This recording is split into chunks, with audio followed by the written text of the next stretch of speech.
Welcome to Ignorant Industries. I'm your host, the Captain. On today's episode, we're going to be delving deep into our Captain's Log. This is our first ever Captain's Log. Basically, just to break it down for you, the Captain's Log is just going to be trying to update you with the latest news from the Crow's Nest. Today's topic is going to be our origin, my origin specifically, just how we got here. Here at II, we're just a small crew of close friends. We've been friends for a really long time. Most of us, we've known each other since elementary school, some in middle school, all the way through high school, things like that. We've moved across the country together. We've done all kinds of stuff, all kinds of ridiculousness. Now, you guys have already met Lex. He was on here last time. Basically, he's going to be a real staple in this show. He's been a long-time creator for YouTube, music, any kind of stuff like that. Whereas myself, I've never created anything whatsoever at all. So this is all very new to me, just trying some things out. You guys will probably, hopefully, see a little bit of improvement as time goes on and I start to learn a little bit more about camera work, editing, things like that. But let's go ahead and get just straight into it. I've been talking about making a channel like this for a long time, many years. Over time, basically, I've just never really made myself sit down and do it. It's always something I've wanted to do. The main goal is just to be funny, just come up with something that is going to make people laugh, because that's what I enjoy. I get on YouTube pretty regularly, I'd say almost every day, just to try to find something that's going to make me laugh. Now, the beginning of this series is, all happened by happenstance, if you will. We came down and I made a few mistakes that led to a long chain of events to us being here. Most of them just stupid, ignorant decisions, and that's absolutely fine. I'm very happy with that. But in fact, it took a very stupid and life-altering chain of events to get to this point where we are today. As with most dumbass decisions I make, this all did start with a girl. Actually, this time it's more like it started when I broke up with a girl who I'd been with for a very long time and was in a very serious relationship with. Now, as any 25-year-old who's got a void in their life, trying to fill that void, I knew there was only one thing to do, and that was buy a goddamn motorcycle. And, you may say, hey, Cap, buy a motorcycle? What are you talking about? Do you ride motorcycles? Do you do anything? And the answer is no, I don't ride motorcycles. I never even sat on one. Nothing. Just zero. Just thought it would be something cool to do. So, in true ignorant fashion, as soon as I made that decision, I immediately got my motorcycle license, went and bought a motorcycle within 2 weeks of making that decision, and let me tell you, that shit was awesome. I've been having a great time. Now I've got my bike. I'm practicing every day, and I'm really just enjoying this extremely poorly thought out, spontaneous decision. So Lex and I start brainstorming. We're saying, how are we going to use this? We want to create content. We want to do something. Should we do motorcycle reviews? Should we just film us doing stupid stuff in our vehicles, going fast, and try to make stuff like that? Just try to start brewing some badass content. Find some way to get out there with some content. What should we do once we get a few videos under our belt? Well, unfortunately for me, the universe kind of decided it had already had a plan for that, apparently. In mid-December, just before Christmas, a group of our friends had decided that we were all going to go see Aquaman. And, I'm a huge Aquaman fan. I have been for a really long time, especially since the Injustice games came out. Run it. But I will fuck any of you up on that game. Let's go.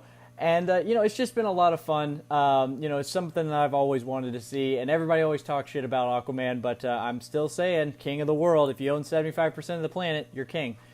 Anyway, so what we decided to do is we were going to go see this movie, and we met up at a place, and we were all hanging out.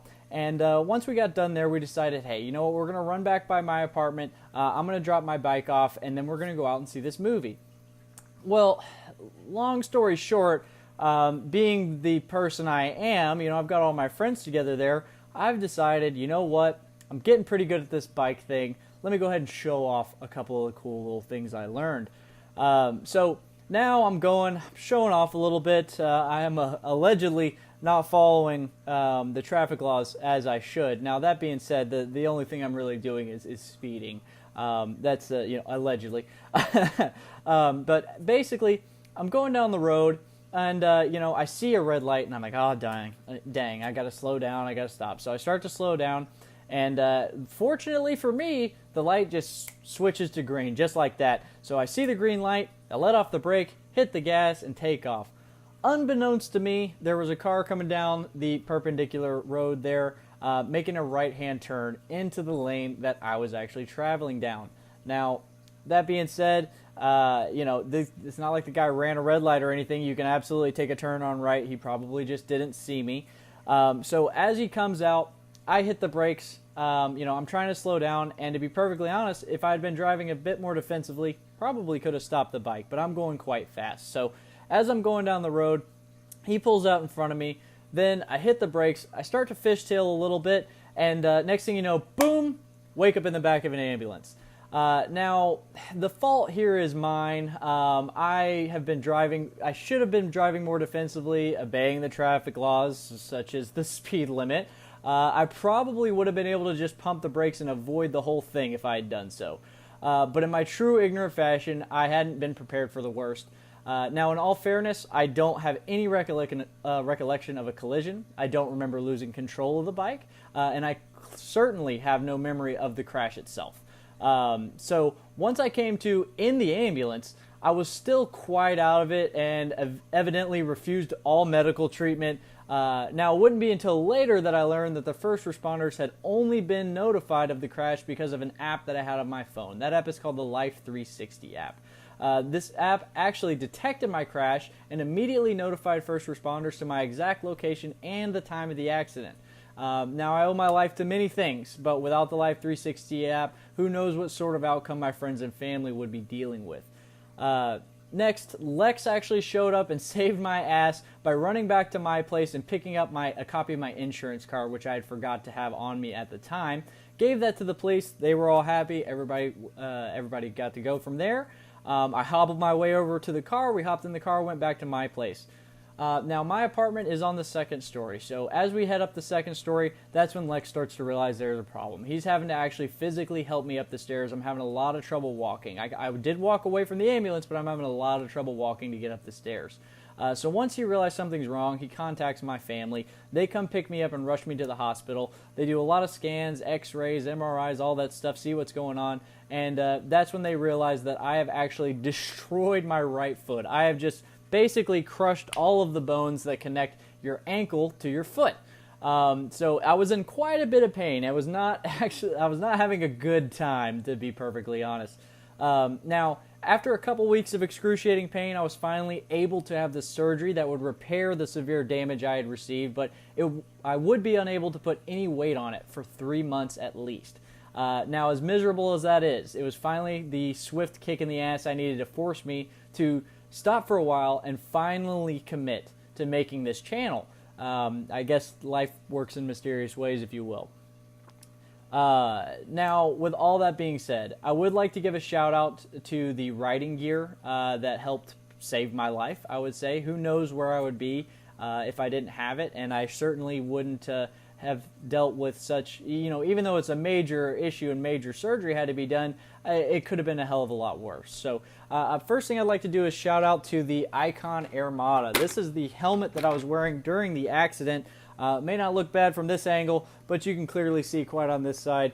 A lot of scraping, a lot of bruising there. And actually, that does go all the way around the helmet. So it's quite clear to me that there was quite a bit of rolling involved, unfortunately for myself. Now, without this, I highly doubt that I would still have a face. This thing would have just shredded me all to hell. I was going quite fast. I don't want to say the exact speed for potential legal ramifications, but let's just say I was doing about double the speed limit there, allegedly. Now, the next thing I would like to thank is the Joe Rocket 92 jacket. Now, I got this jacket because it's leather and cool looking, but also because that's my birth year, man, 1992. That's pretty awesome. Nice and cool. Now, this thing helped protect me from getting really bad road rash. I had some very minor road rash on the sides, but you can kind of see here. I guess on the other side here, you can kind of see here, it got pretty well torn up there. There's some pretty good sized holes in it. So if this had been my skin, this is going to be a lot worse. Another good thing about this is this does have a spine protector in the back that very possibly kept me from being paralyzed or having some real issues. Again, thank you guys over at Joe Rocket. Fantastic jacket. And finally, we've got our TCX Street Ace boots. These boots right here are CE rated, so they do have lots of armor in there. They're nice and hard. You might be able to hear that a little bit. These actually are probably the only reason that I still have a foot. These these kept my feet intact. Even though I jammed straight down and broke all the bones in the top of my foot, this is what kept my ankle from snapping, things like that. So these things made a huge difference. And then, of course, I'd also like to thank the guys over at Life 360. That app made a huge difference. They notified the authorities immediately. Like I said, I came to in the ambulance, so it's unclear exactly how long I was, out of it and unconscious for, but it's probably the better part of 10 minutes. So they were on the scene within less than 2 minutes, I believe, is the way that it was explained to me.